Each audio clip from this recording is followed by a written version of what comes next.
Hello everyone, this is Jacob Hopia, the producer of The Apex. In this episode, retired Brigadier General Richard Green delivers a speech to the military personnel at the 178th Fighter Wing in Springfield, Ohio. He spoke as a part of the new initiative titled The Duality of Leadership, How to Lead Your Followers and Follow Your Leaders. His speech covers leadership. Last week's episode covered followership by Jan. Be sure to check it out if you missed it. If you want to support us, there are two ways to do so. One is to donate to our cause at www.patreon.com/The Apex Podcast. The other is completely free. All we ask is if you learn something in this episode or know someone that needs to hear our message, share it with them. Please subscribe and hope this pushes you toward your Apex. Thank you. Thank you. Thank you very much for inviting us here today. We really look forward to this presentation on leadership. And we're going to cover two sides of leadership. We're going to cover leadership and followership. And I'm going to do the leadership part. Anyway, things haven't changed in the military whatsoever because nobody ever sits up front. So I just want you to know that I've noticed that it's always the same as it's been. Everybody gravitates to the back. Before we get going, how many people here believe they're a leader right now? Come on. Come on. All right. Well, good for you. How many want to be a leader? It should be the rest of you. Okay. Well, good. All right. Well, hopefully there'll be some things today you'll learn and help you to become a better leader. How many of you remember how you were first introduced to any kind of leadership? Very many of you? Raise your hand if you have. All right. A few. Well, I got to tell you, I remember my first encounter with leadership. And believe it or not, it was on the playground. And on the playground, and this is way before computers, and in fact, my first TV, or the first TV our family had a screen about this big, so there wasn't a whole lot to do but sports. And sports were really big in our family, at least with me, and with most of the kids that I hung around with. And the way this worked was, during recess or after school at some sort of a field, everybody would get together. And generally, the two best, athletes in that particular sport would be the people who were choosing up sides. And sometimes they had 2 or 3 different teams. And if they had 3 teams, it was even worse because you had to keep winning to play. And so the rest of us would sit, on the sideline waiting to be chosen, waiting to be selected by the leader or the team captain, whatever you want to call them. And it was almost devastating if you weren't picked, because if you weren't chosen or selected to be on a team, you were sitting on the sideline doing nothing, and nobody wanted to do nothing. So as a young guy, I thought to myself, it makes sense to try to get a little bit better, so when they start choosing people, maybe I'll get chosen. And then at one point I decided, if you get so good that you're the person choosing, everything works a little bit better. And anyway, so that was my first encounter with leadership. And I'm here to tell you that leadership hasn't changed. Each and every one of you is basically standing in front of someone who will probably select you at some point in your career, to be a squadron leader or a group leader or any level of leader. And the way you perform, your ability, your knowledge, your experience, and all that kind of thing is all going to be kind of what you're known for. And so you'll be sitting there waiting to get chosen. Next slide, please. Okay, in anything you do, it's my opinion or my thought that you need to be the best. You need to master the fundamentals. Now, this week, RP and myself, his brother, and RP's son, Hayden, we went to the memorial tournament, the professional tournament here over in Columbus. And it's a great professional tournament. And anyway, we're watching the pros. And I don't know how many of you play golf, but you need to really master fundamentals to be good at golf. And these guys are unbelievable. And we would watch them play hole after hole, hitting great shot after great shot. And I'm sitting there jealous as all get out because, I've always tried to do that and haven't really gotten there yet. But leadership is no different at all. Leadership is one of those disciplines that you need to master the fundamentals to be the best leader that you can be. So let's get going. Next slide. I'm going to cover 4 fundamentals with you today. And the first one is kind of a basic one. It's the definition of leadership. Now, if you're interested in leadership, you can, read there's hundreds of books written on leadership, and a lot of the folks that wrote books on leadership are giving you the way it worked for them. If they were successful in business or sports or as a coach or whatever it might be, they write a book about it, and they always want like 300 or 400 pages to tell you how to do it. And that's a one way that you can do it. But if you go to Webster's dictionary says it's the ability to influence people, which doesn't really get it for me. So I took the liberty of making my own definition of leadership, which is leadership is the art of energizing followers to achieve a shared vision of a better future for the organization and all those involved. And this kind of spells out what leadership is all about. First of all, it's an art. There are so many different things that go into being a leader and trying to execute leadership that you have to blend together, whether it's your ability to speak, to write, all kinds of things. And so to be a leader, it's more of an art to put all that together. And your purpose is to energize people. And to energize people, I will tell you, as a leader, you need to have some level of passion and enthusiasm yourself. Because if you don't have that, the people under you will mimic you and probably not have very much passion or energy for what you would like to see done in your organization. Okay, to achieve a shared vision of a better future. How many of you have participated in an off-site or where the unit in some way gets together to do their mission, vision, values, maybe goals? Have any of you done that?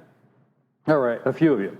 I really subscribe to that because a leader can come up with a vision, and I had some visions in my day, but a leader can come up with a vision if it includes people in the organization getting together, to form that mission and vision and values and goals.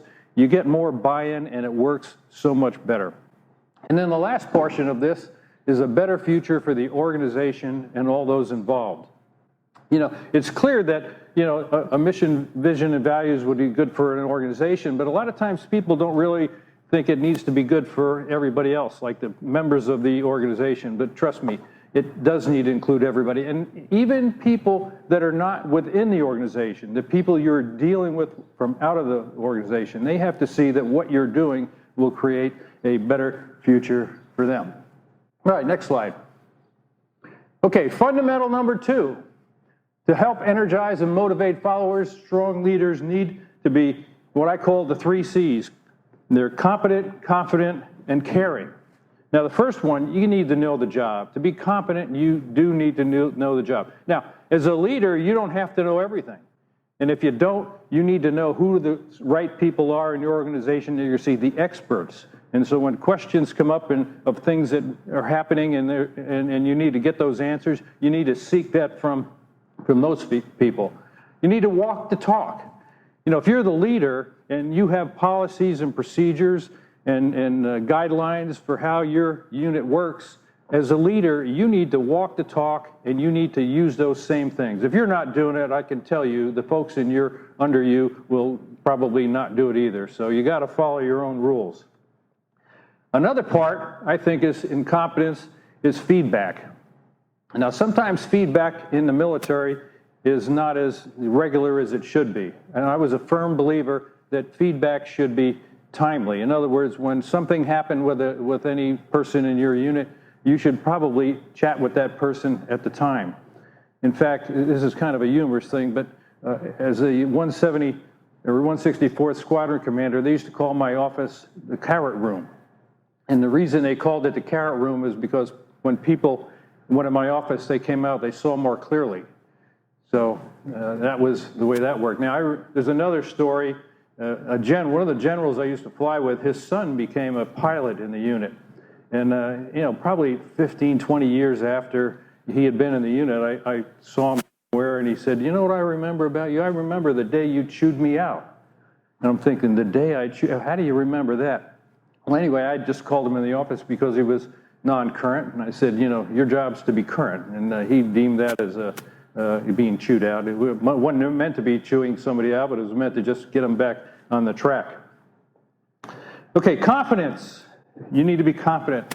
Leaders are decision makers, but I got to tell you, to be a good decision maker, you have to be collaborative. You need to work with people and get inputs from others within your unit, whether it's in a staff meeting or just seeking the advice and inputs from people whose expertise is that. You need to do that. And when you include people in your decision making, you're going to get more buy-in and a better decision. So you need to have confidence to go ahead and do that. Leaders need to take responsibility. And when things go wrong in a unit, if you're the commander or the leader of that part, in one way or another, you're responsible for it, and you need to take responsibility. One of the things that is also important in the same light is never, as a leader, you never, ever take credit. You never take credit for what happens with the section or organization that you're in charge of. You may have had a great input to that, but it's always the people who work for you and the people that you're leading that get the job done, and they deserve the credit. So never do that. Another one is to be receptive. I always thought there were kind of two kinds of leaders. If you were not a confident leader, you were probably not receptive to inputs, because when somebody would give you an input, you might deem this as a challenge to your authority or something like that. And I've seen leaders that would tell people no on a regular basis, when you should be pleased as punch that people come to you with any kind of ideas or concerns, because that's a value to leaders. Finally, on the caring part, you need to be empathetic. Now, being in the Guard's tough. I mean, being in the military is tough in the first place, but if you're in the Guard, most people have a family, they have a Guard, they have a job. And it's really, really tough to balance all of that. And so leaders need to be at least cognizant of that and empathetic, that they need to do whatever they can to help people make those things balance out. Another thing that demonstrates caring by a leader is what I call management or leading by walking around. Now, I didn't come up with that, but it works. And I used to regularly walk around the base and just chit-chat with people and just have a cup of coffee and, see what's going on with them. And you'd be surprised at the things that you can learn talking to people informally like that. The one thing I got to caution you is when you talk to folks, if they tell you stuff, you really need to follow up. Don't let it go in one ear and out the other ear. Make sure that you follow up on things that people talk about. And the final part is you got to be a listener. You don't want to be somebody that goes around just, blabbing about what you're doing or what you're going to do. And that doesn't mean you can't give people updates about what's happening, but be more attuned to listening to other people's thoughts, ideas, and concerns, which leads me to the next slide. I came across this not long ago, and it says it all. Leaders who don't listen will eventually be surrounded with people that have nothing to say. In other words, they probably really don't care anymore. So be a listener. All right, next slide. Take time to say thanks. I tell you what, thanks is really important. First of all, everybody makes choices in how they do their job. You can come to work and you can do it by the book, just exactly what you're supposed to, and go home and nobody's going to be upset with you. Or you could be somebody what I call kind of a troublemaker, is they come in late, they kind of slack off a little bit, maybe their breaks are a little longer than normal, and so forth. And then you've got the above and beyonders, the folks that come in and do an unbelievably good job. You need to thank people when they do a good job. I think people appreciate that gesture, and because everybody likes to get a little pat on the back, especially when they're doing a good job. The last bullet there is I have to tell you a story just to illustrate this. There was a young lady that worked in the headquarters squadron, and she worked in public affairs. And she was kind of a little bit of a slacker. She would come in late and do all those things that I was just talking about. And she was but she also did her job, and she did pretty good. And one day she had done such a good job in her public affairs job that I wrote her a note. And it was a note not unlike any notes that I'd given all kinds of people. And I didn't think that much of it, but, she got the note. Well, anyway, within months, she was killed. And in a car accident. And so I went to the funeral. And I know when you go to a funeral, a lot of times they have, pictures of people's lives and, little boards with memorabilia. Well, that note was on one of the boards, the note that I had written to her. And I mean, it kind of blew me away. I don't know why that note was there. And her father was a lieutenant colonel in the Air Guard. And I chatted to him, and I said, how did that note get there? And his response to me was the only thank you note she'd ever gotten, which it kind of tells you how something you do like that can really have an effect on someone. Next slide. Okay, fundamental number 4, and this is probably the most important one of all for leaders. And I'll tell you the story behind this because I didn't come up with this one. General John Smith, who used to be a TAG of Ohio, I went to a pinning ceremony for a friend of mine who was getting his first star. And I was sitting, in the audience and listening to everything. And General Smith, who was kind of a soft-spoken guy, doesn't really talk a whole lot, he was talking about leadership. And he said this, and I said, this encapsulates it all as to what leaders should be doing. Leadership isn't about the leader. The leader has been entrusted to make the right things happen in that particular unit. And by helping everyone else succeed, it all works. So helping people succeed, to me, is one of the key ingredients to successful leadership. Next slide. Conclusion. See, I had my 3 or 4 points, and here we go. All of you, if you're interested in leadership, read about it. Go to YouTube. I've been going to YouTube and TED and watching these little videos and so forth, and they're quick and they're really pretty good. So study up on leadership and observe leaders. You'll all have worked for leaders that you liked, that did a good job, and people that you can't wait till they go away because, they weren't very good. So watch people, learn from people, and then develop your own style. And finally, leadership, I think, is a very special privilege. And when you become a leader, try your best to do the very best you can for the folks that you're leading.